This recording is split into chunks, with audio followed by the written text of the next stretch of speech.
በታችሁ ለምን እንደ ማህበረሰብ በዚህ ደረጃ ልታስበው ቻለ? ከትምህርት ጋር እያይዞ ምናምን አንተም አሁን እየደገምኩና ለምን ጎረበጣችሁ? እነሱ ነው የምትለኝ? እነሱ ለምን ጎረበጡ ነው የምትለኝ? ነው ያደረጉት ነገር የጅቡ እንትን ላይክ ዋይ ለምን ጎረበጣ? አንተ እሱ ያ ከሆነ የሚያምኑት ይመኑ በቃ። ኦኬ በመግደል ትክክል እኮ ነው። እነሱ በመግደል ነው። አሁን ይሄ ደግሞ ትግል አይደለም። መግደል ህዝብን መፍጀት፣ እውቀት አይኑር፣ ትውልዱ አይማር፣ ገበሬው አይረስ ማለት ይሄማ እኔን ይጎረብጠኛል። እንደ ዜጋ እንደ ኢትዮጵያዊ በጣም ነው የሚሰማኝ። እጄም ልዋጋው እኮ እችላለሁ። ሲሪየስ ታጥቄ ዛሬ እጄ ልዋጋው እችላለሁ። ለምን? የአማራ ህዝብም የኔም ወገን ነው እና ይጎረብጠኛል፣ እኔንም ማለት ነው። እንደ ዜጋ ይሰማኛል። ግን እነሱ የያዙት መንገድ ህዝቡን የፍጅትና የህልቂት ፖለቲካ እየዘሩ አልባል ህዝቡ የሚያቆትር የሚገርም አንድ ትልቅ አባት አሉ፣ ደጀን ማለት ነው። ቅርብ ጊዜ የትላንቱን ታሪክ ነው የምነግርህ። ትላንት በእናንተ ማለት ነው። ምንድነው አረጉ? ምንድነው ልጆች እንደው ሰላም አይሻልም ወይ ብሎ ሲናገሩ ኢምንት ሰከንድ አልሰጧቸውም። ያን አባት ለመምታት ማለት ነው። ሰከንድ እንኳን አይምሮ ኑሯቸው ዞር ትንሽ እንኳን አላሰቡ። እስኪ ቁጭ ብለን እንነጋገር እንደው እኛስ እምነት አለን አይደለው ብሎ ሲናገሩ እንደ ሽማግሌ የተላከው ለማስታረቅ የተላከውን ሽማግሌ እኮ የሚያንበረክኮ አንበርክኮ የሚመልሱ አረመኔ አውሪያዊ ዘግናኝ ተግባር የሚሰሩ ናቸው። እና ምንም ቲዮሪ አያስፈልግም። መጽሐፍ ስትናገሩ ነበር። ለዚህ ቡድን መጽሐፍን ማንበብ አያስፈልግም፣ ምንም አያስፈልግም። እነዚህ ጅቦች ናቸው። ይሄን ጅብ ደግሞ ማጥፋት ነው፣ ምንም አይደለም። በቃ በጋራ እናጠፋቸዋለን፣ ይጠፋሉ ነው የምለው። ፋይናሊ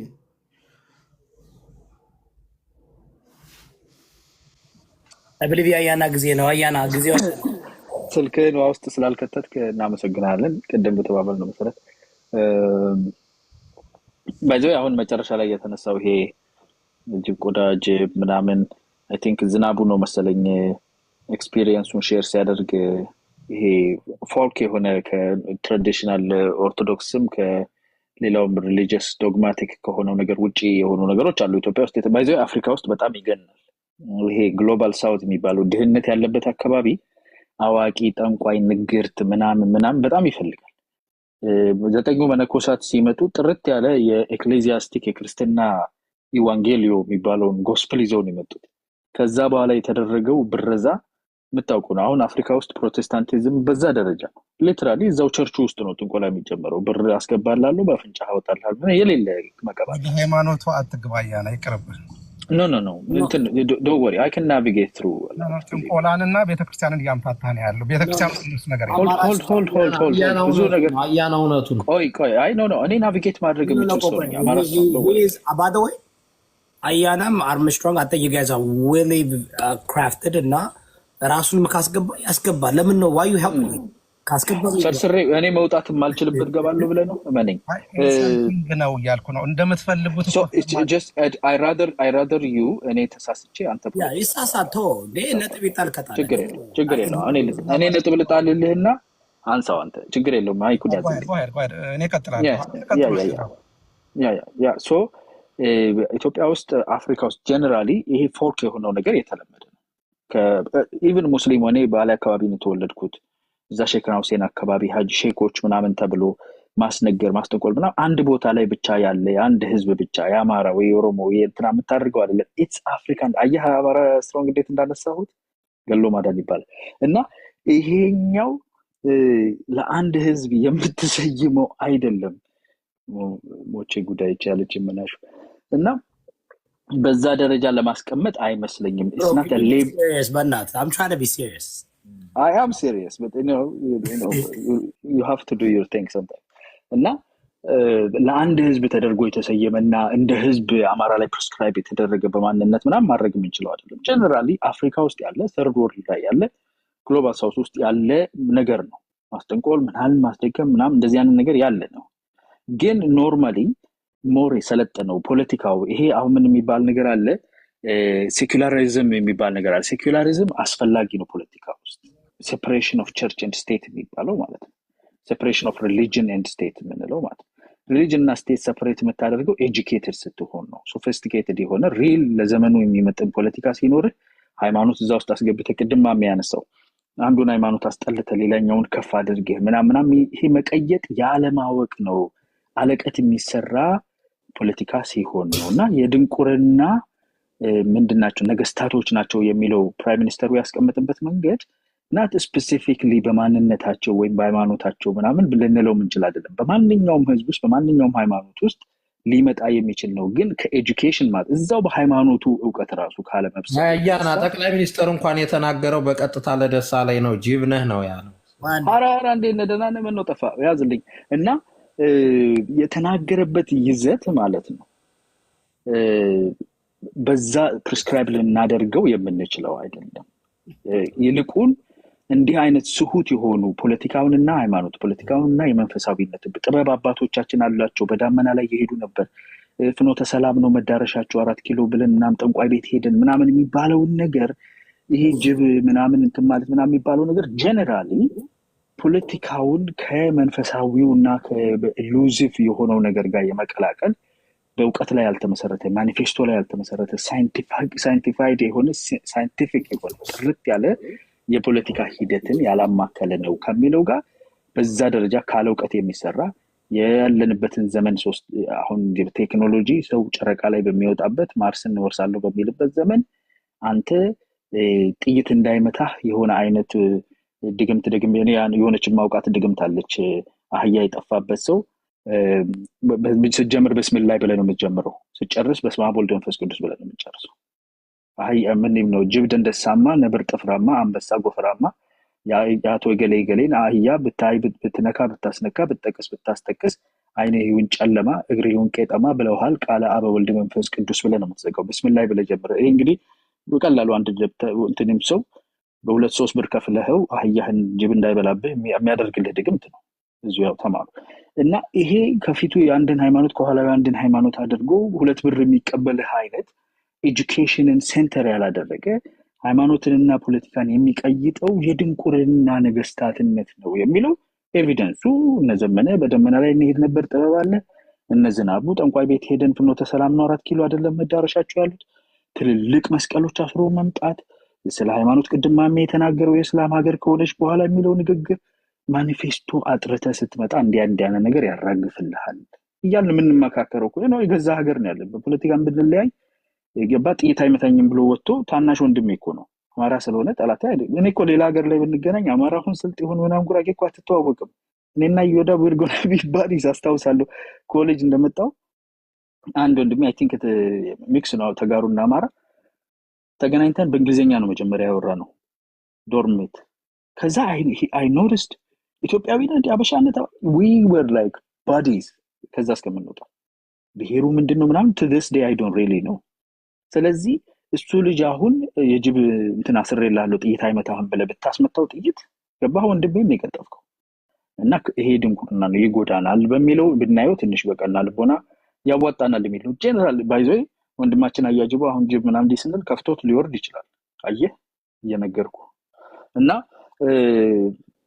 ስለዚህ ትንሽ ጠንቀቅ ብንል ያዋጣናል። በፖለቲካ አንፃር የምናወራውን ነገር የጋራ ሀገራችንን ማጽናት ነው መፍትሄያችን። ኢርሪጋርድለስ ኢንትረስቶቻችንን ኬሪ የምናደርግበት ግሩፕ ኢንትረስት አለን። የመሬት ሊሆን ይችላል፣ የተጠቃሚነት ሊሆን ይችላል፣ የቋንቋና የባህል ሊሆን ይችላል፣ የፖለቲካ ኢኮኖሚ ሊሆን ይችላል። እንደ ግሩፕ እንደ አማራ እንደ ማንነት እንደ ሽናሻ እንደ ወይጦ እንደ ምናምን ልትደራጅ ትችላለህ። ግን it's a vehicle towards እንደ ያሉብህን ጉዳቶች ጥያቄዎች ለማስመለሻ እንጂ ዘላቂ ግብ ሊሆን አይችልም። ዘላቂ ግባችን ሁሉ የሚከበርባት ሁሉ በነፃነት የሚኖርባት በደረጃው በልኩ ዲሞክራታይዝድ የሆነች ኢትዮጵያን መገንባት ነው የሚለው ነው የሚስማማ።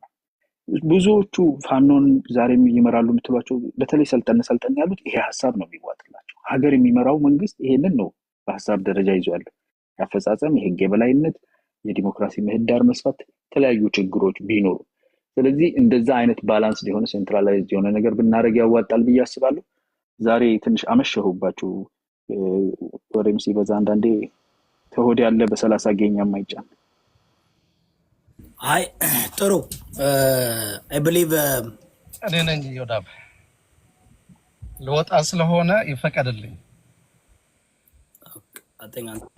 እኔ ነኝ ወንድም አለም ልባል ነገር የለም። ተራ ብዙ አላወራም። ልቅደም ግድ የለም ብዙ አላወራም።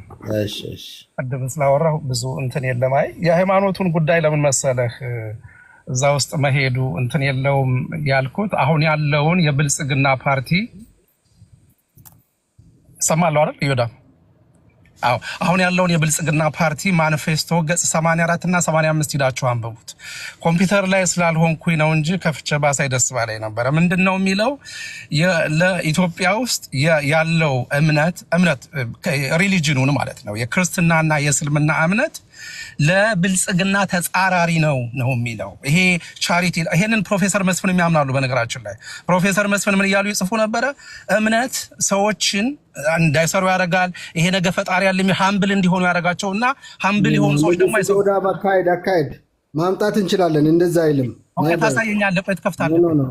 ይድና ኦኬ በእናትህ ቅድም እኮ ጅብ ሲል የነበረ ሰውዬ እኮ ነው። አሁን አካሄድ ይላል ፓርቲ። ኖ አይደለም። አይ እንደዛ አይደለማ። እውነታውን ነው ማውራት ያለበት። ተራህ ቆይ ቡኖ በደለ ኮሚቴ አርገ አማራ ስትሮንግ የጠቀሰው የኢትዮጵያን ህገ መንግስት ሳይሆን የብልጽግና ማኒፌስቶ የጠቀሰው 84 እና 85 ነው። እሱ ተሰደበብኝ ካልክ ደግሞ እንዲፈርስ እና እንዲወገድ የምታገለው መንግስት ስለሆነ ችግር የለውም። ሰው በዛ መልኩ መታየታል። ይሄ መንግስት ጸረ ሃይማኖት ነው።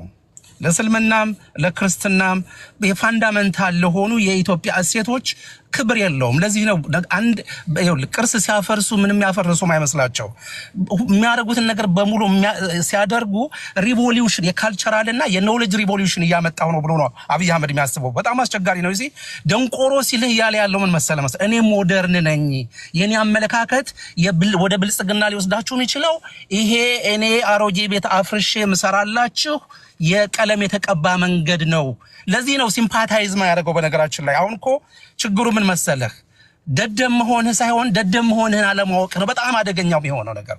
ሰውየው ድድብናው ድንቁርናው እንዳለ ሆኖ ድንቁርና ደግሞ የበለጠ እንትን ሲሆን ምክንያቱም ደንቆሮ ሰው ወይም ደደብ የሆነ ሰው የሌላውን እንትን የራሱን ሞኝ ነኝ እብድ ነኝ የሚል እብድ አይተህ አታውቅም አይደለ? እብድ እኮ ራሱን እብድ ነኝ አይልም። ለራሱ እኮ የሚያደርገው ነገር እኮ ልክ እኮ ነው። ደደብ የሆነም ሰው ደንቆሮም የሆነም ሰው ሌላውን ደንቆሮ ሲል የሱ ድንቁርና አይታየውም። የአብይ አህመድም የሚያደርገው ነገር በሙሉ ከህዝቡ ይሄን የኦሮሞን ህዝብ ይመለከታል፣ የአማራን ህዝብ ይመለከታል፣ የጉራጌ ኢትዮጵያ ውስጥ ያለውን ኢትዮጵያ one of the most religious nation ይባላል።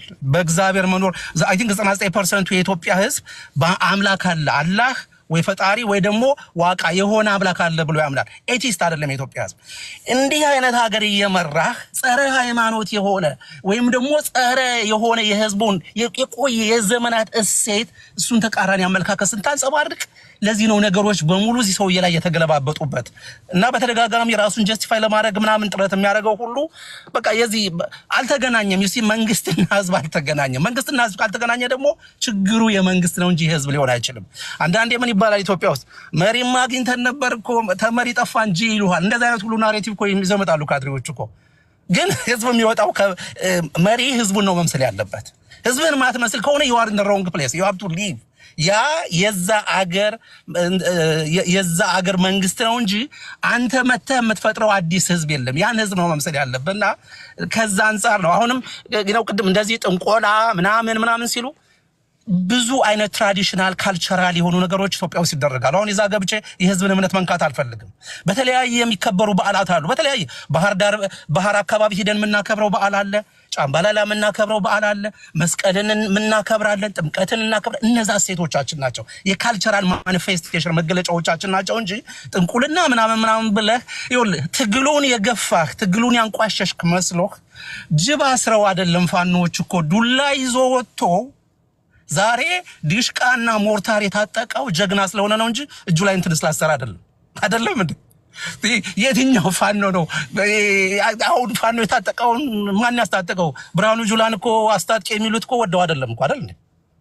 እና ይሄ የፋኖ መገለጫ እንዲመስል ለማድረግ የተፈለገው ምን መሰለ?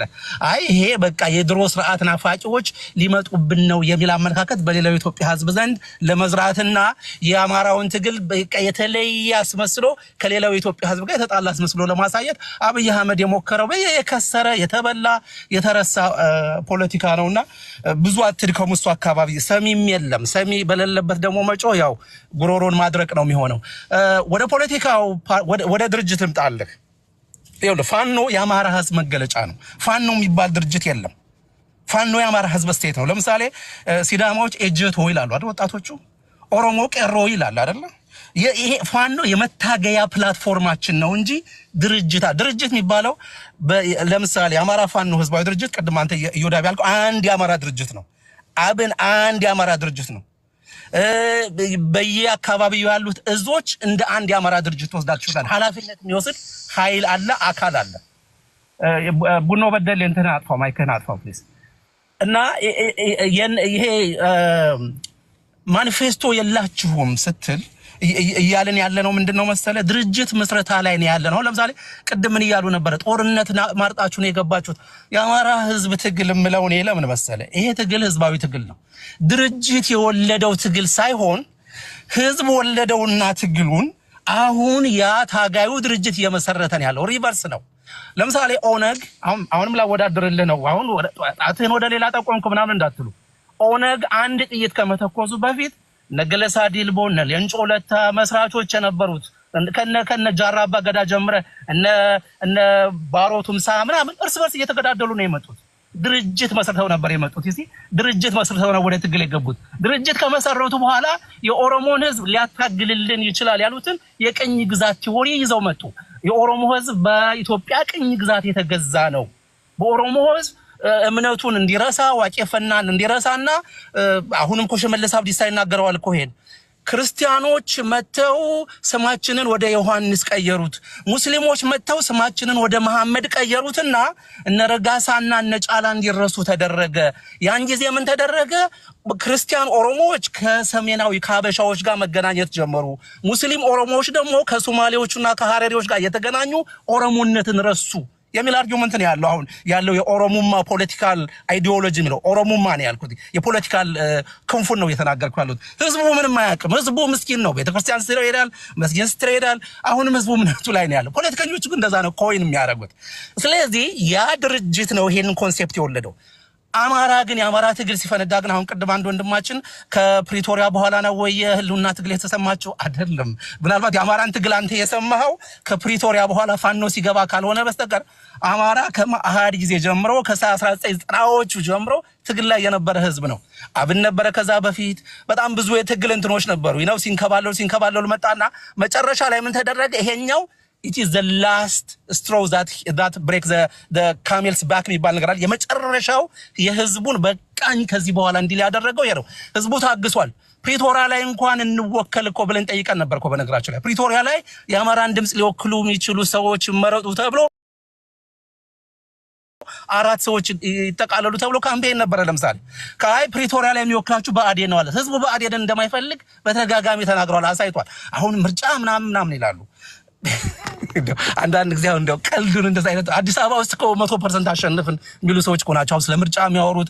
ኦሮሚያ ውስጥ ብቻው እንደው ተወዳድሮ ያሸነፈ ሰው መጥቶ አማራ ክልል ዲሞክራሲ ምርጫ ተደርጎ አብንም እኮና አብን እኮ አብይ አህመድ እኮ ጋር እኮ ቁጭ ያለው በለጠ ሞላን እኮ ነው አብን ነው ሊሉ ይሞክሩት። እና ይሄ ድርጅት የአማራ ህዝብ ትግል አሁን ድርጅት እየፈጠረ ነው። ከዚህ በኋላ በኃላፊነት እንዲይዝ ማኒፌስቶ ይዞ ለኢትዮጵያ ህዝብ ያለውን እንትን ለምሳሌ የአፋሕድ ማኒፌስቶ ተናግራል። የአፋሕድ ማኒፌስቶን ይዞ መከራከር ይቻላል። እሱ ላይ ረቂቅም በለው ምንም በለው that is a thought of every fan ነው። አብዛኛው ፋን ነው ማኒፌስቶ ባይኖራቸውም ንግግራቸው ግን ሁሉም የሚናገሩት ምንድነው? ኢትዮጵያ ውስጥ ትልቅ የሚባል ብሔረሰብ የለም፣ ትንሽ የሚባል ብሔረሰብ የለም። ትልቅ እኔ ነኝ ብለህ ይሄ ጉራ የምትነዛበት እከሌ ትንሽ ነው ብለህ አንገቱን የምታስደፋው ብሔር የለም። ሁሉም ቁጭ ብሎ እንዳቅሙ የተወከለበት ስርዓት ያስፈልገናል። ኢትዮጵያ ውስጥ ያለውን ስርዓት ፋሽስታዊ የሆነ ስርዓት ነው። ስልጣን ላይ ላለው ኃይል አልቲሜት ፓወር የሚሰጥ ቼክ ኤንድ ባላንስ የሌለው ጠቅላይ ሚኒስትሩ እኮ ገንዘብ ተበድረህ አምጥተሃልና ከምን እንዴት ዋልከው ሲባል ምን አባህ ገባህ እኔ ለምኜ ባመጣሁት ገንዘብ 15 ቢሊዮን ዶላር እንግዲህ ለምን ነው የሚሰጠው ሰው አስብ እንግዲህ እንደዚህ ስለዚህ እንደዚህ አይነት ስርዓት ተሸክመ ይዘበተ አሁን ፋኖቹ እንዲላሉ ተጠያቂ ማድረግ አለብን ምናምን ምን ፈልገው ስርዓት ተጠያቂነት ያለበት ስርዓት ያስፈልጋል ያ አፋህድ ማኒፌስቶ የሚለው በነገራችን ላይ እሱ ነው ፋኖቹም እያሉ ያሉት ምንድነው ኢትዮጵያ ውስጥ ስርዓት ይሄ ስርዓት ምንድነው ይሄ ተጠያቂነት ያለው ስርዓት ፍትሃዊ የሆነ ስርዓት ሁሉም ህዝብ የሚከበርበት ስርዓት እንደሱ አይነት ስርዓት እስካልመጣ ድረስ የሚጸና ወንበር የለም የአብይ አህመድ ወንበር አይጸናም የማንም ወንበር አይጸናም ምክንያቱም ስርዓቱ አፋኝ ስርዓት ነው ይሄን ስርዓት ደግሞ እንደ አብይ አህመድ አይነት ደንቆሮ ሰው ስታስቀምጥበት ምንድነው የሚሆነው አይነ ስውር የሆነን ሰው ባስ በገደል መሃል እንዲነዳ ማድረግ ማለት ነው በገደል አማራ ፖሊስ እዚህ ቤት ጠቅላይ ሚኒስትር ዶክተር አብይ አህመድ እሺ ክቡር ጠቅላይ ሚኒስትር ዶክተር አብይ አህመድ የጦር ኃይሎች ተጠቀማለን ንጉስ ይወዳብ እሱ ስለተጠቀመ እኛንም አታስቆመኝ እንደ ቀደም እኮ የጅብ ቆዳ እያለ እኮ ሲናገር ነበር እኮ ይወዳብ እኔ እኮ ጠቅላይ ሚኒስትሬን እኮ ነው የምናገረው አራም ብለህ ሐራን ወስደበታልና አይ ነው ሌላ ጊዜ በሰፊው እናወራለን እሺ በቃ እየጨረስኩኝ ላጠቃልል እሺ አይ እኔ ጠቅላይ ሚኒስትሬን የፈለኩትን ማለት እችላለሁ ጠቅላይ ሚኒስትር እሱ ነው ወክሎ የሌላ ሀገር የሚሄደውና እሱ እንኳን የማይወክለውን ቅድም የጅብ ቆዳ እንትን ያደርጋሉ እናጠፋቸዋለን ምናምን እያለ ነበርና ኤኒዌይ ኦኬ ክቡር ጠቅላይ ሚኒስትር ዶክተር አብይ አህመድ አገር መምራት ስለማይችሉ የህፃን ልጅ ባህሪ ስላላቸው በደንብ አሰላስለው አስበው መወሰን ስለማይችሉ እና እንቡር የማለት ባህሪ ስላላቸው የሆነ አርቆ ሐሳቢነት ስለሌላቸው አገር መምራት አይችሉም አገር መምራት ሳይሆን የማይችሉት እንደ ኢትዮጵያነት ውስብስብ የሆነ ችግር ያለበት አገር መምራት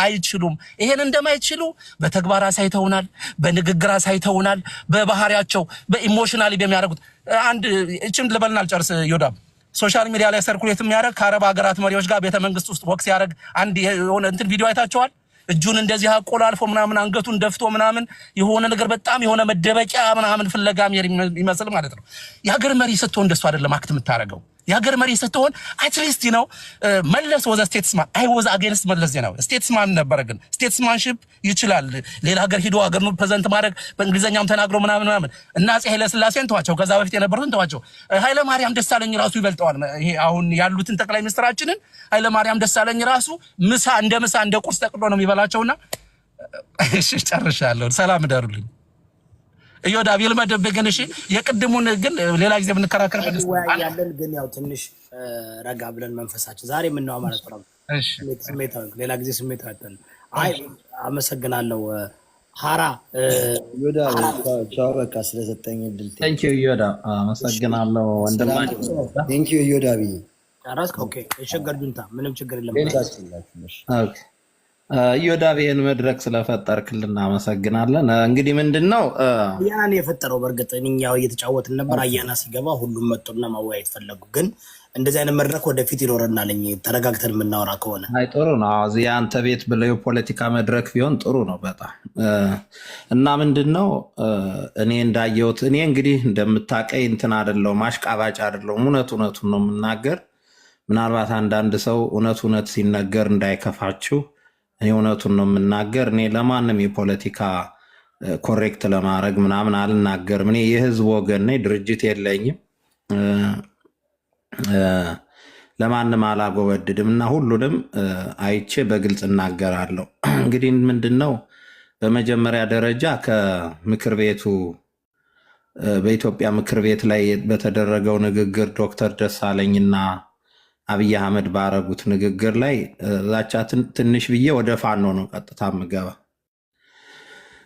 አያና ካነሳው ላይ በሃይማኖት ጉዳይ ያነሳው ትክክል ነው የሃይማኖት ችግር አለ የጥንቆላ ምናምን አለ ግን ትንሽ አያና የተሳሳተው ምንድነው ሰዎች በደመና የሚሄዱበትን ጥበብ ግን ጥንቆላ ጋር ማያያዝ ግን ትክክለኛ አይደለም እሱ መለኮታዊ እንትን ነው መለኮታዊነት ነው እንጂ እዚህ ምንድነው የጥንቆላ ጋር ግንኙነት የለውም በእርግጥ ጥንቆላ አለ ግን ጥንቆላና በደመና መሄድ እጅግ በጣም የተለያየ ነገር ነው ምናልባት አለማወቅ ሊሆን ይችላል እንጂ እሱን በዚህ ሂጄ ዋናው ነገር ግን ጠቅላይ ሚኒስትሩና ዶክተር ደሳለኝ ግን የተነጋገሩት እንደ ተራ ቲክቶከር እንደዚህ ተራ ቲክቶክ ላይ እንደምንሰዳደበው እዛ ወደ ፌዴሬሽኑ ገብቶ ወደ ፌዴሬሽኑ ውስጥ እንደዚህ ልክ ቲክቶክ ላይ እንደምንሰዳደበው ነው የተነጋገሩት። ዶክተሩ የጠየቀው ተገቢ ጥያቄ ነው። ለጠቅላይ ሚኒስትሩ የሚጠየቅ ጥያቄ፣ ፍትሐዊ ጥያቄ ነው የጠየቀው። ጠቅላይ ሚኒስትሩ የሰጠው ምላሽ ግን ቡዳ ነው ያለው። ምንም ይሄ ለሁላችሁም ይገባቸዋል፣ አማርኛ ተናጋሪ ስለሆነ ጅብ ነው ያለው። በቃ ጅብ ተገኘ ምናምን ይበል እንጂ አንተ ጅብ ነህ ቡዳ ነህ ነው ያለው፣ በግልጽ ማለት ነው። በቀጥታ ቡዳ ብሎ ነው የሰደበው፣ ጅብ ብሎ ነው የሰደበው። ይሄ ከአንድ ሀገርን ከሚመራ ጠቅላይ ሚኒስትር የማይጠበቅ ነው። ይሄን ደግሞ ድጋፍ የሚሰጥና እንዲህ ሊል ፈልጎ ነው እንዲያ ነው የሚል ደጋፊ ደግሞ በፍጹም ኢትዮጵያ ውስጥ መፈጠር የለበትም። ጠቅላይ ሚኒስትሩን ሁሉም የኢትዮጵያ ሕዝብ ማንኛውም ሕዝብ ሊቃወመው ነው የሚገባ። ቡዳ ጅብ ምናምን አይባልም። እንደዚህ ተራ ተሳዳቢ የሀገርን የሚመራ የሀገርን የሕዝብን ስልጣን ይዞ የሚመራ ሰው የማይመጥነኝ ነው አይገባኝም ንግግሩ ቢልም እንኳን ተገቢ በሆነ የመሪ መልስ ነው እንጂ መስጠት ያለበት የተራ ሰዎች ስድብ፣ አንተ ቡዳ፣ አንተ ጅብ፣ የጅብ ቆዳ የምትለብሱ የጅብ ቆዳ አርጋችሁ የምትዞሩ ጅቦች፣ ሰው የምትበሉ ምናምን የሚል አይነት ተራ ቡዳ ምናምን የሚል ንግግር ነው የተናገረ። ይሄ በእውነቱ በደጋፊዎቹም ቢሆን ሊወገዝ ነው የሚገባው። ዶክተር ደሳለኝን ቡዳ ብሎ ነው የሰደበው። ይሄ ግልጽ ነው። ይሄን በዚህ ብዬ ወደ ቀጥታ ወደ ፋኖ ነው የሚሄድ። ወደ ፋኖ ሲሄድ ደግሞ ምንድነው ፋኖ ቅድም ማነው አንድ ሰው አንስቶት ነበረ። ፋኖ ያደረገው ምንድነው እንደ አብን ነው። ፋኖ አብን ነው የወለደው። ባይዘወይ እኔ ያው ታውቃለህ የፋኖ ደጋፊ ነኝ። ከየትኛውም የፖለቲካ ድርጅት ፋኖ ይሻላል ብዬ ፋኖን ከአማራ ትግል ውስጥ የአማራ ህልውና ትግል ፋኖ ይሻላል ምል ሰው ነኝ። ግን የፋኖ ሰራዊት ትክክለኛ አካሄድ ነው የሄደ። የፋኖ ሰራዊት የወሰደው እርምጃ ትክክል ነው፣ ያደረገው ነገር ትክክል ነው። ግን ፋኖን እንመራዋለን የሚሉት ቡድኖች ግን አብኖች ናቸው። መዳረሻቸው እንደ አብን ነው። ምንድነው እንደ አብን ነው ማለት? እንደምታስተውሰው አንተም ታስተውሰዋለህ፣ ፖለቲካውን አብረ የቆየ ሰው ነህ እዮዳ። አብን ምንድነው ያደረገ? የአማራን ንቅናቄ የአማራን አመጣጥ ሲፈሩት መጀመሪያ እኔ ነኝ አማራ ብሎ ከፊት ተሰለፈ። የአማራ ድርጅት ነኝ ብሎ ከፊት ከተሰለፈ በኋላ በመላው ኢትዮጵያ ውስጥ የሚኖረውን አማራ በአብን ድርጅት ውስጥ መዘገበው፣ መለመለው፣ አደራጀ። ያንን ሌላ ሰዎች አማራ መሆንና አለመሆኑን የማያውቁትን ሰው አማራ ሆኖ እንዲታወቅ ካደራጀው በኋላ ለጠላት ክፍት አድርጎ ገልጦ አደራጅቶ አማራነቱን አሳውቆ ለጠላቶች አሳልፎ ሰጥቶ አማራን አስጨፍጭፎ መጨረሻ ላይ አብን ምንድነው የሆነ? ሲሰራው የነበረው ለማን ነው? ለብልጽግና። አየህ፣ እኛ አማራ ህዝቡ ያሰበው ምንድነው? አብን በደንብ ጠንካራ ድርጅት ሆኖ የአማራን ህዝብ ስልጣንና ጥቅም ተደራድሮ ያስፈጽምልናል ብሎ የጠበቀው ቡድን ግን ጎጃሜና ጎንደር የሆኖ ኮሩን ደቡብ ጎንደርና ጎጃም ላይ አድርጎ እዛ ተነስቶ የመጨረሻ ላይ ከወሎ አካባቢ አንዳንድ የሌላ ብሔር ተወላጆችን መርጦ መጨረሻው ላይ መጥቶ የብልጽግና ነው ጆይን አድርጎ የአማራን ህዝብ በትኖት ለጠላት አጋልጦ ሰጥቶት የጠፋ አብን የመዘገበው ማህበረሰብ እንዳለ በእሳት ነው የተቃጠለ፣ በጅምላ ነው የተጨፈጨፈ። አብን መዝግቦ ያሳወቀው ማህበረሰብ ማለት ነው። አሁንም ፋኖ እያደረገው ያል እንደ አብን ነው። እንደ አብን ምንድን ነው እንደተባለው ይሄ የፋኖ ጦርነት የመጣው የደቡብ አፍሪካው ፕሪቶሪያ ከፕሪቶሪያ ስምምነት በኋላ ነው ጦርነቱ የመጣው። የፕሪቶሪያው ስምምነት ላይ ምን ነበረ? ምናልባት በትግራይ ህዝብ በተደረገው ጭፍጨፋና የአማራን ህዝብን ባደረጉት ጭፍጨፋ፣ በህዝቡ ጭፍጨፋ ላይ የዓለም አቀፉ ማህበረሰብ በተለይ ደግሞ የሰብአዊ መብት ተሟጋቾች ተጠያቂነት አስቀምጠው ነበረ በብልጽግና ኃይሎችና በተለይ ደግሞ በነ ኮሎኔል ደመቀ በናገኘው ተሻገርና በነ ተመስገን ጥሩነህ በነ አብይ አህመድና በነ ጌታቸው ረዳ ላይ የተቀመጠ ዓለም አቀፋዊ የጦር ወንጀል ነበረ። ያንን ለማክሸፍ ሲባል ግን ቀጥታ ከድርድሩ በኋላ ሰላማዊ ጦርነት፣ የክብር ጦርነት፣ የወዳጅነት ጨዋታ የሚመስል ጦርነት እንዲጀመር ሆን ተብሎ የተደረገ ፋኖ ወደ ጦርነት የተገፋ እንዲመስል አረጉና የኢትዮጵያ ምንድነው የሆነ አንድ የኦሮሞ ተወላጅ የሆነ ሰው ሂዶ የአማራ ክልል ፋኖና ልዩ ኃይል ትጥቅ መፍታት አለበት፣ የኦሮሞ ግን አይፈታም ብሎ በግልጽ አማራን ብቻ ለይተው እንደሚዋጉት ተደርጎ ከተነገረ በኋላ ጦርነት እንዲከፈት አረጉና የአማራን ህዝብ እየመረጡ እየመጡ ለብልጽግና ነው እየሰሩ ያልፋኖቹ ማለት ነው። ፋኖ ስልህ ወታደር ኃይሉ ሳይሆን ላይ ከላይ እንመራለን ብለው ተሻምተው ግን የመሪዋን ከዘራ የያዟት ቡድኖች ግን እየሰሩለት ያለ ብልጽግና ነው።